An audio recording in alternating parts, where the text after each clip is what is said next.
Welcome back to our next online training video. My name is Jeff Scarlatta from Beyond the Range. And again, on the call today, we retired U.S. Marshal Charlie Moore. Charlie, welcome to the call today. Hey, Jeff, thanks for the invite. Glad to be here. All right, well, we love to have you. So today we're going to talk about something about a little bit different. It's a close quarters type shooting. I know one of the times, actually a couple of times that you've been up here, we've done some live fire, and you actually had a shooting from almost, shooting from the hip type thing, from this position here where somebody isn't close. As civilians, I think the percentage is like 90% of all attacks with a firearm are like in less than 10 feet.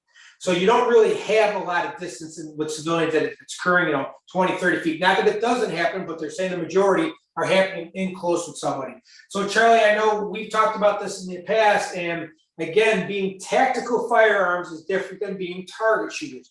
They're not going to have you practice this that often at the range. So let's talk about this. Why is this so important that people need to be able to learn to shoot from an in-close position? And then let's talk about your thoughts on it. So I'll give it to you. Thanks, Jeff. I appreciate it. Yeah, this is a vitally important but often overlooked part of training. As you and I have talked about, close-in shooting, we'll say 1.5 yards and in, is done on almost all police qualification courses, but it's generally done on obviously a static, non-threatening paper target.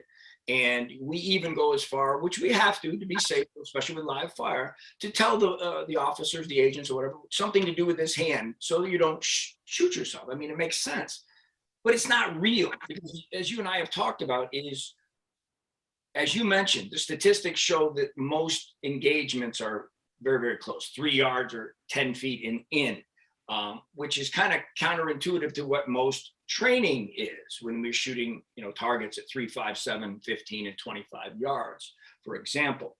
So we must practice not only close in shooting with our firearm, but also entangled shooting. When someone is grabbing us, maybe we're securing an edged weapon or something like this, or somebody tried to hit us with a baseball bat, a crowbar, or a tire iron, and we're securing that and we're engaging with our concealed weapon. Generally, we're not walking around with it in our hand. Is how to get to it while you and I have done videos on accessing our weapon with one hand. So this assailant is hitting me with a edge weapon or an impact weapon. I've got to be doing something that while also accessing my weapon to engage, and it doesn't go back to the standard shooting thing we did. So it's vitally important for our safety and for our tactical toolkit, if you will, to practice close quarters or entangled shooting.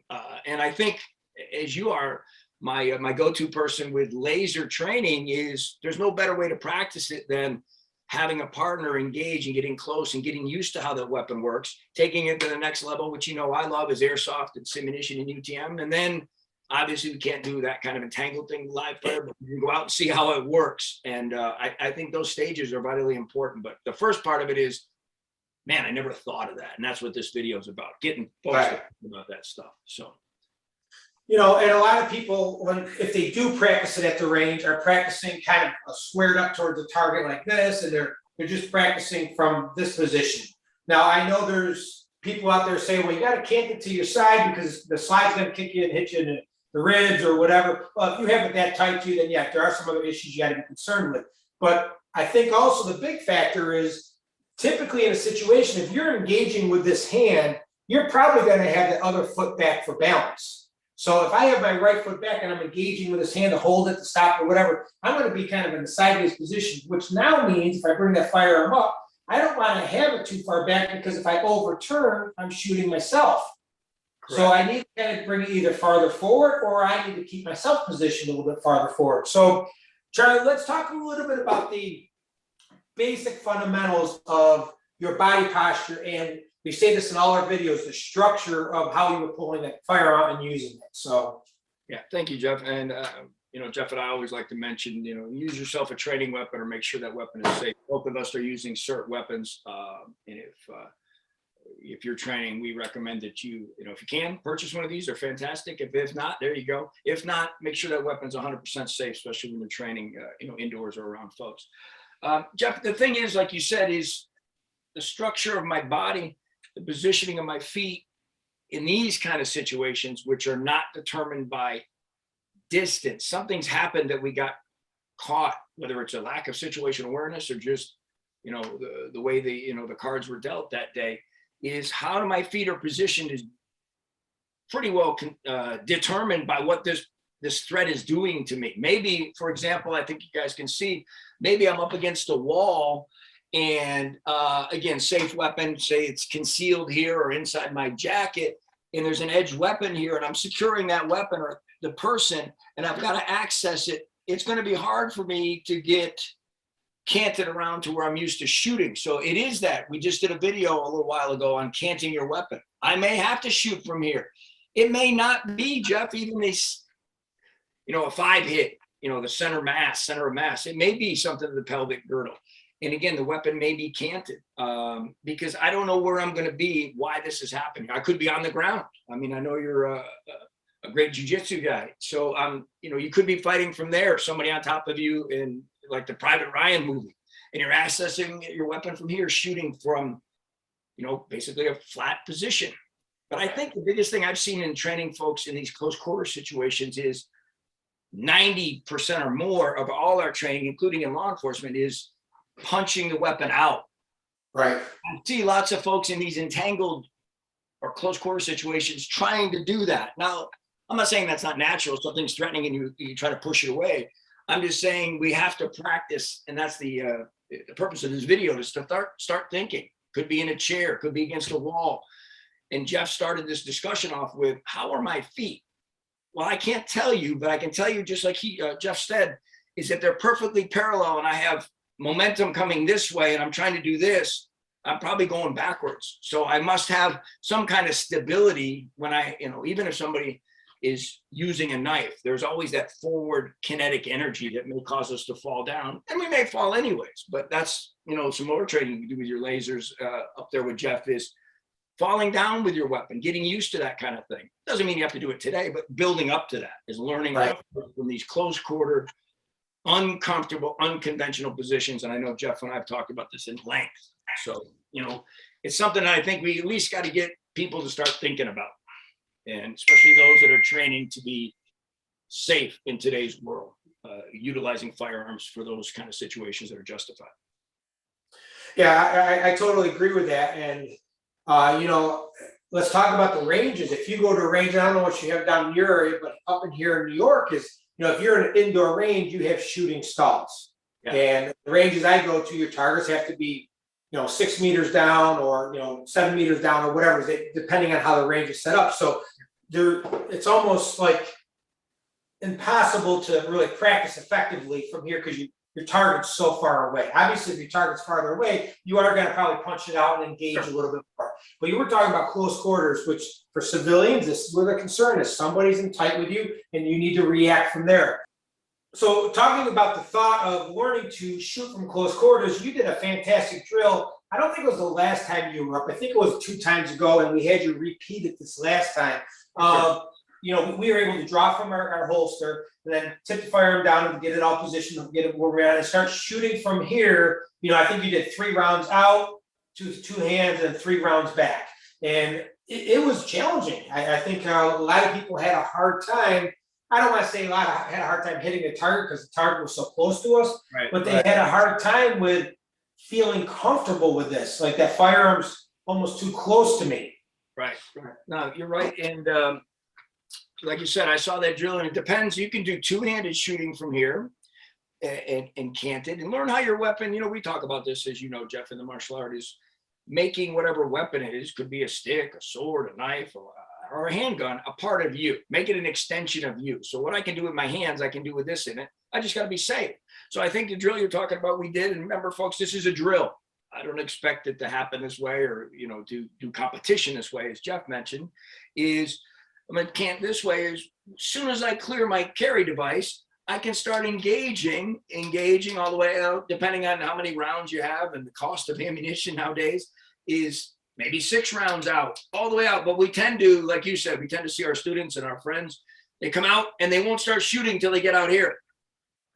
And then they'll get their 6 rounds off. And what we were saying is around every sequential, all the way out and then all the way back to the holster, to the carry device. And like you said, I think it's not a mystical drill or anything, but it gives people an appreciation that it works from wherever you are, as long as you have trained it or at least put it into your mindset. So yeah, that's a great drill just to get people used to something maybe they're uncomfortable with.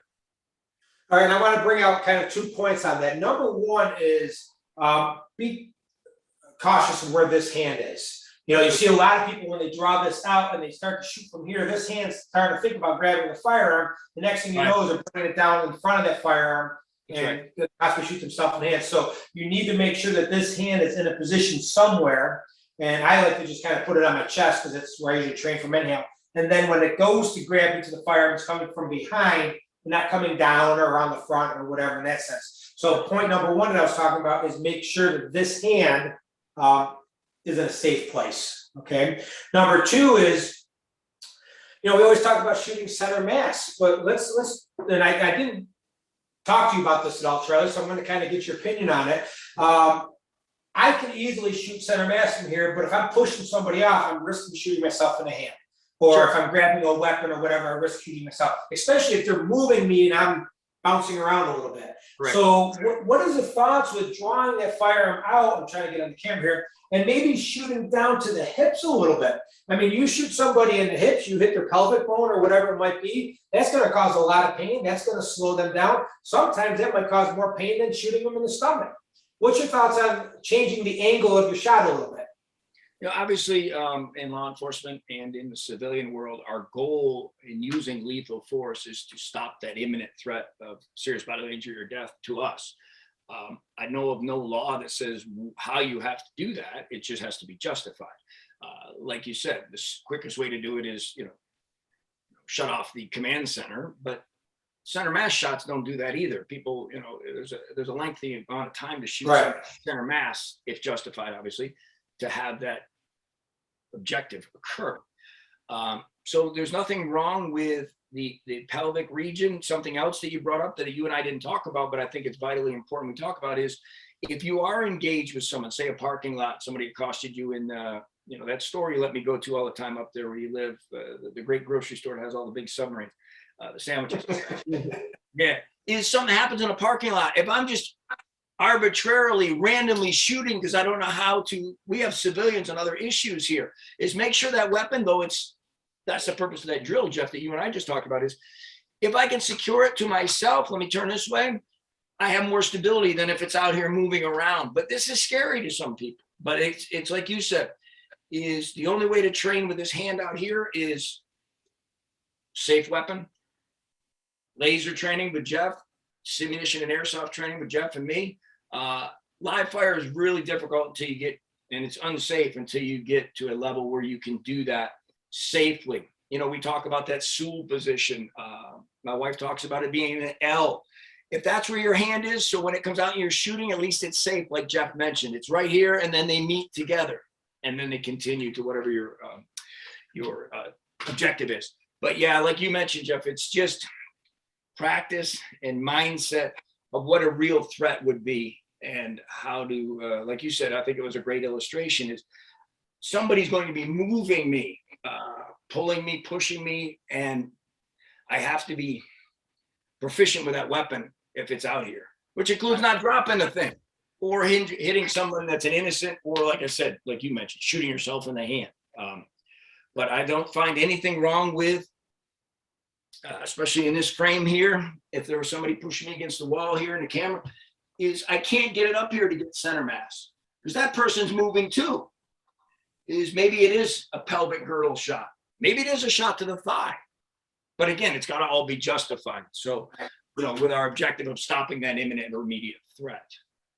Yeah, I'm not really saying shoot there to wound them instead of kill them. I'm just saying that you got to go with what target is going to be the safest for you to shoot at, for you and for somebody else. So one of the things that we kind of came up with, or you know, when I was doing some training, is in the mind, and this is a purpose of all our videos, Jeff, and I know you share this thought, is what comes to mind for 99% of the folks that we train with and that we train, especially in the civilian world, is when I say center mass, they think of this.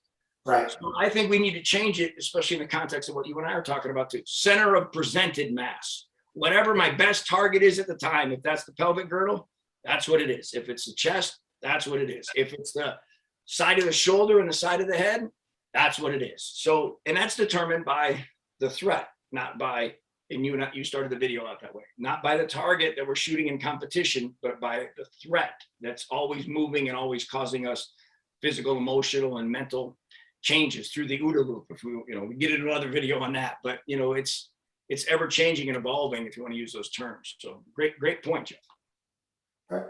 Well, Charlie, I think we covered a lot in this one, talking about close quarters type shooting. I want to thank you for your time. Thank you for being part of it. We're going to be posting these on, and I look forward to doing more videos with you. Again, if anybody is on the call or on the video, you have any comments or thoughts on it, please comment below or comment on our page. Let us know your thoughts on it. Charlie and I are very active in answering, giving you our opinions on that. And maybe you don't agree with us. That's okay. We're just trying to give people options and give them different thoughts, and we're all here to learn. So thank you, Charlie, for being here. We appreciate your time. Yes, sir. Have a great day. Thank you, you too. All right.